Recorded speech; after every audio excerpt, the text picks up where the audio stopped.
പിതാവിന്റെയും പുത്രന്റെയും പരിശുദ്ധാത്മാവിന്റെയും നാമത്തിൽ ആമേൻ. ഇവിടെ ഒരു ഏപ്രിൽ 9 വ്യാഴാഴ്ച അമ്മേ പരിശുദ്ധ അമ്മേ, അമ്മേ പരിശുദ്ധമേ, ദൈവമാതാവേ, കൃപാസനത്തിലൂടെ ഞങ്ങൾക്കും ഞങ്ങളുടെ ദേശത്തിനും അമ്മ മധ്യസ്ഥം തേടി തന്ന എല്ലാ അനുഗ്രഹങ്ങൾക്കും കൃപകൾക്കും ഞങ്ങളിപ്പോൾ ഹൃദയം നിറഞ്ഞ നന്ദി പറയുന്നു.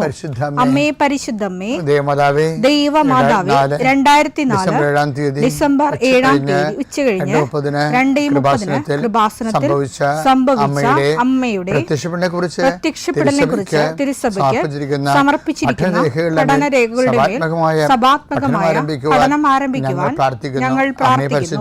അമ്മേ പരിശുദ്ധമേ, ഭൂസ്വർലോകങ്ങളുടെ രാജ്ഞിയായ അങ്ങേയ്ക്ക് ഭൗമസംരക്ഷണത്തിനായി പ്രപഞ്ചപ്രകൃതിയെ തന്നെ തിരുസഭ പ്രതിഷ്ഠിക്കുവാൻ ഈ പ്രത്യക്ഷീകരണം വഴി ഇടയാക്കണമേ. പരിശുദ്ധമേ, ജപമാല മാതാവേ, സകല കൃപാസനം പ്രാർത്ഥനയോടും ചേർത്ത് ഞങ്ങളിപ്പോൾ പ്രാർത്ഥിക്കുന്ന ഈ കുടുംബത്തിന്റെ പ്രത്യേക നിയോഗം പറ മക്കളെ.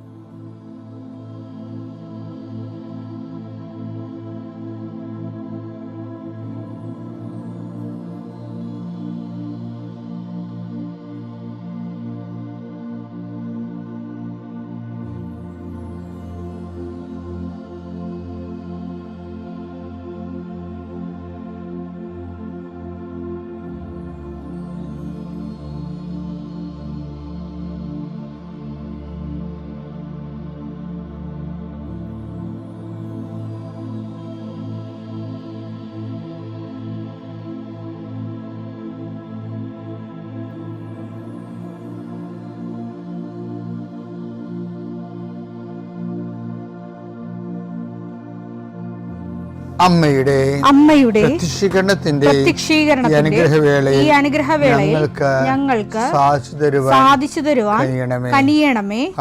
ആമേൻ. വിശ്വാസ പ്രമാണം. സർവശക്തനായ പിതാവും ആകാശത്തിന്റെയും ഭൂമിയുടെയും സൃഷ്ടാവുമായ ദൈവത്തിൽ ഞാൻ വിശ്വസിക്കുന്നു. അവിടുത്തെ ഏകപുത്രനും ഞങ്ങളുടെ കർത്താവുമായ ഈശോമിശിഹായിലും ഞാൻ വിശ്വസിക്കുന്നു. ഈ പുത്രൻ പരിശുദ്ധാത്മാവിനാൽ ഗർഭസ്ഥനായി കന്യകാമറിയത്തിൽ നിന്ന് പിറന്ന് പൊന്തിയോസ് പീലാത്തോസിന്റെ കാലത്ത് പീഡകൾ സഹിച്ച് കുരിശിൽ തറയ്ക്കപ്പെട്ട് മരിച്ച് അടക്കപ്പെട്ട് പാതാളങ്ങളിൽ ഇറങ്ങി മരിച്ചവരുടെ ഇടയിൽ നിന്ന് 3-ാം നാൾ ഉയർത്ത് സ്വർഗത്തിലേക്ക് എഴുന്നള്ളി സർവശക്തിയുള്ള പിതാവായ ദൈവത്തിന്റെ വലതുഭാഗത്തിരിക്കുന്നു. അവിടെ നിന്ന് ജീവിക്കുന്നവരെയും മരിച്ചവരെയും വിധിക്കുവാൻ വരുമെന്നും ഞാൻ വിശ്വസിക്കുന്നു. പരിശുദ്ധാത്മാവിലും ഞാൻ വിശ്വസിക്കുന്നു. വിശുദ്ധ കത്തോലിക്കാ സഭയിലും പുണ്യവാന്മാരുടെ ഐക്യത്തിലും പാപങ്ങളുടെ മോചനത്തിലും ശരീരത്തിന്റെ ഉയർപ്പിലും നിത്യമായ ജീവിതത്തിലും ഞാൻ വിശ്വസിക്കുന്നു. ആമേൻ. സ്വർഗ്ഗസ്ഥനായ ഞങ്ങളുടെ പിതാവേ, അങ്ങയുടെ നാമം പൂജിതമാകണമേ. അങ്ങയുടെ രാജ്യം വരണമേ. അങ്ങയുടെ തിരുമനസ് സ്വർഗത്തിലെ പോലെ ഭൂമിയിലും ആകണമേ. അന്നു വേണ്ടുന്ന ആഹാരം ഇന്ന് ഞങ്ങൾക്ക് തരണമേ. ഞങ്ങളോട് തെറ്റ് ചെയ്യുന്നവരോട് ഞങ്ങൾ ക്ഷമിക്കുന്നത് പോലെ ഞങ്ങളുടെ തെറ്റുകൾ ഞങ്ങളോടും ക്ഷമിക്കണമേ. ഞങ്ങളെ പ്രലോഭനത്തിൽ ഉൾപ്പെടുത്തരുതേ, തിന്മയിൽ ഞങ്ങൾ രക്ഷിക്കണമേ. ആമേൻ. നന്മ നിറഞ്ഞ മറിയമേ, സ്വസ്തി. കർത്താവ് അങ്ങയുടെ കൂടെ സ്ത്രീകളിൽ അങ്ങ് അനുഗ്രഹിക്കപ്പെട്ടവളാകുന്നു. അങ്ങയുടെ ഉദരത്തിൻ ഫലമായി ഈശോ അനുഗ്രഹിക്കപ്പെട്ടവനാകുന്നു. പരിശുദ്ധ മറിയമേ, തമ്പുരാന്റെ അമ്മേ, പാപികളായ ഞങ്ങൾക്ക് വേണ്ടി ഇപ്പോഴും ഞങ്ങളുടെ മരണസമയത്തും തമ്പുരാനോട് അപേക്ഷിക്കണമേ. ആമേൻ. കർത്താവേ, നിന്റെ ഉന്നതമായ നാമത്തിന് സ്തോത്രം ചെയ്യും. കർത്താവേ, നിന്റെ വിശുദ്ധ പൗരോഹിത്യത്തെ മഹത്വപ്പെടുത്തണമേ. കർത്താവെ, സഭയിലുള്ള സാന്നിധ്യം പ്രകടമാക്കണം. 40 വർഷം ഞാൻ അർപ്പിച്ച കൃപാന്റെ യുഗതിയാണ്. കൃപാസ്ഥാനത്താറെ ജീവനോടെ പ്രത്യക്ഷപ്പെട്ട മാതാവിന്റെ മാധ്യസ്ഥം, രോഗികൾ, പീഡിതരെ, മാനസിക സംഘടന അനുഭവിക്കുന്നവരെ, ഡിപ്രഷൻ അനുഭവിക്കുന്നവരെ, മരുന്ന് കഴിച്ചിട്ട് ഉറക്കം മൂടുകയും ശരീരം തൂക്കം വെക്കുകയും ചെയ്യുന്നതല്ലാതെ പ്രത്യേകിച്ച് പ്രയോജനമൊന്നും ഇല്ലാതെ ഡിപ്രഷൻ കൊണ്ട് വേദനിച്ച് ജീവിക്കുന്ന ആൾക്കാരെ കർത്താവേ, നീ അവരെ തൊടണമെന്ന് പ്രാർത്ഥിക്കുന്നു. ഓട്ടിസം കുഞ്ഞുങ്ങളെ, ഹൈപ്പർ ആക്ടിവിറ്റി കുഞ്ഞുങ്ങൾ, അവിടെ മാതാപിതാക്കന്മാരെ മനസ്സ് കെട്ടുപോയവരെ, തകർച്ച സങ്കടം കൊണ്ട് അവർക്ക് ജീവിക്കാൻ പറ്റാത്തവർ, ജീവിക്കാൻ വേണ്ടി ജീവിതത്തോട് മൽപ്പിടുത്തി നടത്തുന്നവർ, മരുന്ന് കഴിച്ചിട്ടും രോഗം സുഖമാക്കാതെയും രോഗം പൊറുക്കാതെയും ഇരിക്കുന്നവർ, എൻ്റെ കർത്താവിന് ഉന്നതമായ നാമത്തിൽ, സഭയുടെ അധികാരത്തിൽ, കുരിശിൻ്റെ അടയാളത്തിൽ, ദൈവശക്തിയാൽ നിനക്ക് ദൈവസന്ധിപ്പ് സൗഖ്യം ലഭിക്കട്ടെ. പിതാപുത്രനും പരിശുദ്ധാത്മാവായ സർവ്വേശ്വര എന്നേക്കും ആമേൻ. എൻ്റെ പ്രിയപ്പെട്ടവരെ, വിശ്വാസത്തിൻ്റെ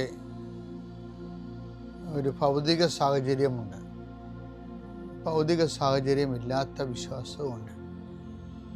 ഈ വിശ്വാസം തന്നെ പലതരത്തിലുണ്ടെന്ന് നമ്മൾ പറയുന്നാലും നമ്മുടെ ജീവിതത്തെ നിരീക്ഷിച്ചു കഴിഞ്ഞാൽ നമുക്ക് ഭൗതിക സാഹചര്യമുള്ള ഒരു വിശ്വാസമുണ്ട്, ഭൗതിക സാഹചര്യമില്ലാത്ത വിശ്വാസമുണ്ട്. അപ്പം നിങ്ങൾ ചോദിക്കും, എന്താണ് ഇങ്ങനെ ഇത് നിങ്ങൾ കേൾക്കാത്തൊരു കാര്യമാണ്. നമ്മൾ വിശ്വാസത്തിന് ഇടയ്ക്ക് ചില സമയത്ത് ആത്മവിശ്വാസം കയറി വരും. വിശ്വാസം ഉണ്ടാവും, ആത്മവിശ്വാസം ഉണ്ടാവും. എന്നിട്ട് ആത്മവിശ്വാസം ചില സമയത്ത്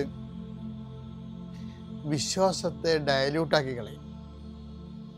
ഉദാഹരണത്തിന്, നീ ഒരു B2 എക്സാം എഴുതിയെന്ന് വിചാരിച്ചോ.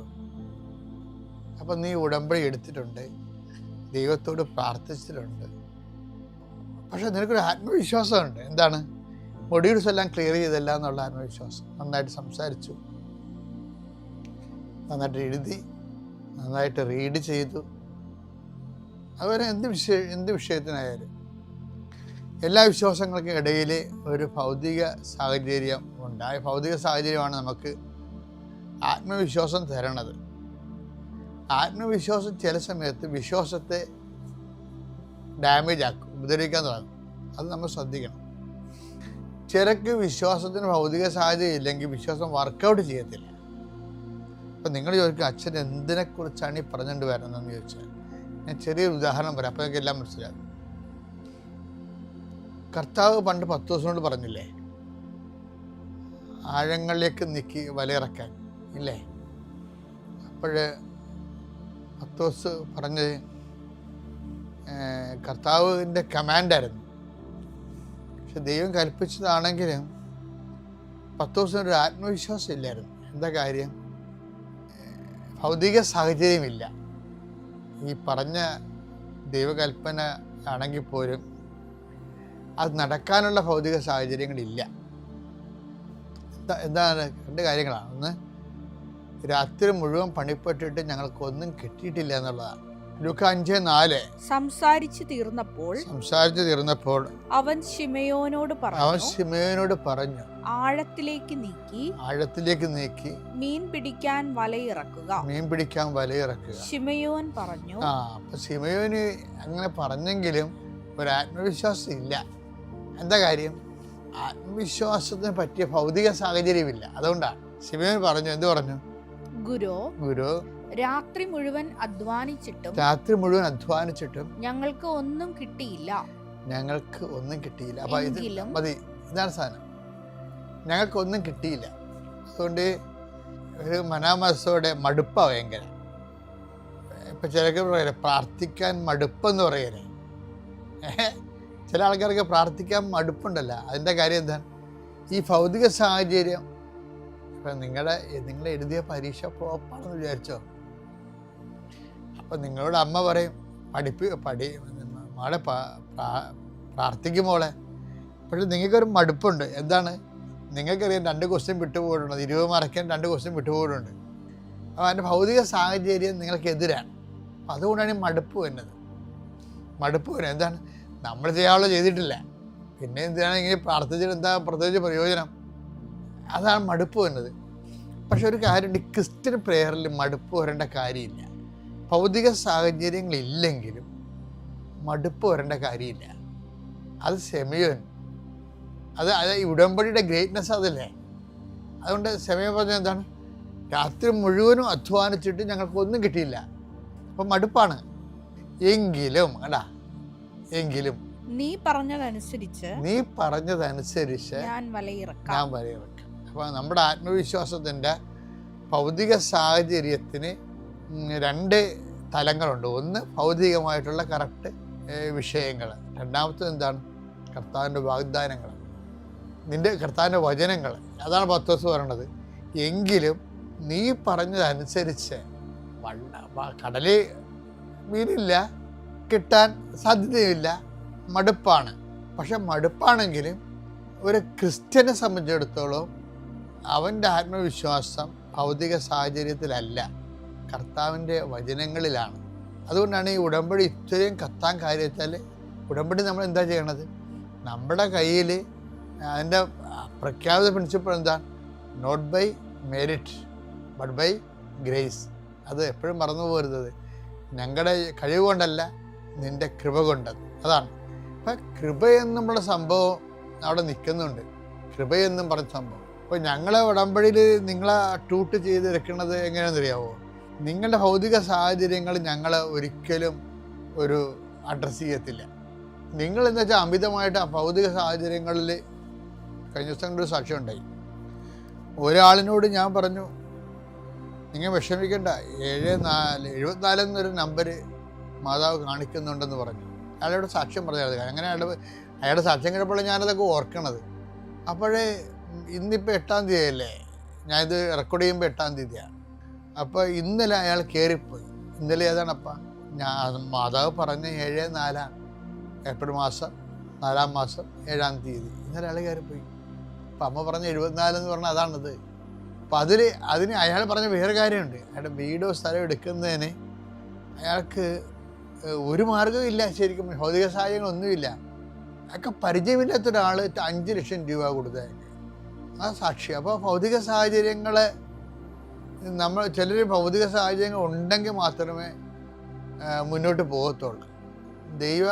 ദൈവ അവിശ്വാസികളുടെ ഒരു രീതി അതാണ്. അവർ വിശ്വസിക്കുന്ന ഭൗതിക സാഹചര്യങ്ങളിലാണ്. ഇപ്പം നമ്മൾ ജ്ഞാനസ്ഥാനപ്പെടുത്തുമ്പോഴേ ഇപ്പം കഴിഞ്ഞ ദിവസം ഞങ്ങളുടെ ഇടന്ന് ജോൺ പോൾ മാർപ്പാപ്പയുടെ ഒരു കൊട്ടേഷൻ കണ്ടായിരുന്നു. നിങ്ങൾ സഭയോട് എന്താവശ്യപ്പെടുന്നു എന്ന് പറയുമ്പോൾ ജ്ഞാനസ്ഥാന സമയത്ത് പറയും, ഞാൻ സഭയോട് ജ്ഞാനസ്ഥാനം ആവശ്യപ്പെടുന്നു. അപ്പം ജോൺ പോൾ മാർപ്പാപ്പ പറയവേ, ജ്ഞാനസ്ഥാനമല്ല ആവശ്യപ്പെടണത്, സഭയോട് എന്നെ വിശുദ്ധനാക്കാൻ ആവശ്യപ്പെടുകയാണെന്ന്. ഞാൻ തന്നെ ഭയങ്കര ഇൻട്രസ്റ്റ് ആയിപ്പോയി. ശരിയല്ലേ? ശരിക്കും പറഞ്ഞാൽ നീ സഭയോട് ആവശ്യപ്പെടുന്നത് എന്താണ്? വിശുദ്ധയാക്കാനാണ് ആവശ്യപ്പെടുന്നത്. അതിൻ്റെ ഒരു മാർഗമാണ് ജ്ഞാനസ്ഥാനം എന്ന് പറയുന്നത്. പക്ഷെ ജ്ഞാനസ്ഥാനത്തിൽ നമ്മളോട് നമ്മൾ വൈദികൻ ചോദിക്കണത് എന്താണ്? അപ്പം അതിൻ്റെ അകത്ത് വരുന്നത്, മുതിർന്നവരുടെ ജ്ഞാനസ്ഥാനത്തിൽ വൈദികൻ ചോദിക്കുന്നത് സഭയോട് നിങ്ങൾ എന്താവശ്യപ്പെടുന്നു? അപ്പം അവരോട് പറയും, സഭയോട് വിശ്വാസം ആവശ്യപ്പെടുന്നു എന്നാണ് പറയേണ്ട ഉത്തരം. അപ്പം വിശ്വാസം എന്ന് പറയുമ്പോൾ സഭയുടെ വിശ്വാസം പത്രോസിൻ്റെ വിശ്വാസമാണ്. എന്താണ്? പത്രോസ് കട്ടൻ ചായക്ക് കാരണമില്ലാഞ്ഞ കാലത്ത് കർത്താവിൻ്റെ ആലയത്തിലേക്ക് കയറി പോകുമ്പോൾ ഒരു മുടന്തൻ കൈ നീട്ടുമ്പോൾ പറയണൊരു വിശ്വാസം, വല്ലതും കിട്ടുമെന്ന് വിചാരിച്ചുകൊണ്ട് കൈ നീട്ടും. അപ്പോൾ പത്രോസ് പറയും, പൊന്നോ വെള്ളിയോ എൻ്റെ കയ്യിലില്ല. കഴിഞ്ഞ ദിവസം നമ്മൾ കണ്ടതാണത്. എനിക്കുള്ളത് ഞാൻ തരുന്നു, നിനക്ക് തരുന്നു. നസ്രായന യേശുവിൻ്റെ നാമത്തിൻ്റെ ശക്തിയിൽ നീ എഴുന്നേറ്റ് നടക്കാൻ പറയും. അപ്പം സഭയുടെ വിശ്വാസം എന്ന് പറയുമ്പോൾ എന്താണത്? അത് പൊന്നും വെള്ളിയും ഭൗതിക സാഹചര്യങ്ങളാൽ അലങ്കൃതമല്ല. അത് വിശ്വാസത്തിൻ്റെ അലങ്കാരങ്ങളെന്ന് പറയും. അത് നമുക്ക് വേറൊരു ദിവസം കാണാം. ഇപ്പം നിങ്ങൾ എന്താ ചെയ്യണത്? വിശ്വാസം, അതിൻ്റെ ഭൗതിക സാഹചര്യങ്ങൾ ഒത്തു വന്നില്ലെങ്കിലും കർത്താവിൻ്റെ വചനത്തിൽ വിശ്വസിക്കണം, വാഗ്ദാനത്തിൽ വിശ്വസിക്കണം. പ്രാർത്ഥിച്ചുകൊണ്ട് നിങ്ങൾ മുന്നോട്ട് പോകണം. കർത്താവ് നിങ്ങളെ സഹായിക്കും. പിതാവിൻ്റെയും പുത്രൻ്റെയും പരിശുദ്ധാത്മാവിൻ്റെയും നാമത്തിൽ.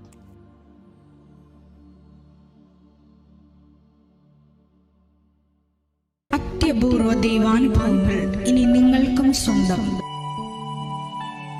ഈ യൂട്യൂബ് ചാനൽ ഇതുവരെ സബ്സ്ക്രൈബ് ചെയ്തിട്ടില്ലെങ്കിൽ ഇപ്പോൾ തന്നെ സബ്സ്ക്രൈബ് ചെയ്യുക. ഈ വീഡിയോ ഇപ്പോൾ തന്നെ നിങ്ങളുടെ സുഹൃത്തുക്കൾക്ക് ഷെയർ ചെയ്തുകൊണ്ട് കർത്താവിൻ്റെ പ്രേക്ഷിതരാകുക.